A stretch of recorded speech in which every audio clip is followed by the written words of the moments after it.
நாங்க சூதாடி வீடு வந்தா இன்னைக்கு நாங்களுக்கு சுட்ட தண்ணி தான் யார் கொடுப்பா?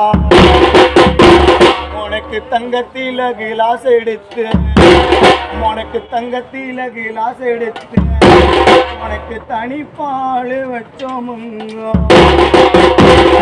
எந்த தனிப்பால உண்ணாம இன்ன பெத்த தெய்வம் நீங்க தங்கறதா ஏறுவதெம்போ.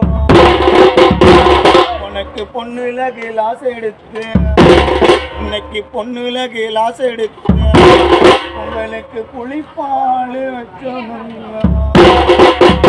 இந்த புளிப்பால உண்ணாம, இந்த புளிப்பால உண்ணாம என்ன பெத்த பாசக்காரம்மா நீங்க இன்னைக்கு பொண்ணு தேறி எழுவதெம்போ.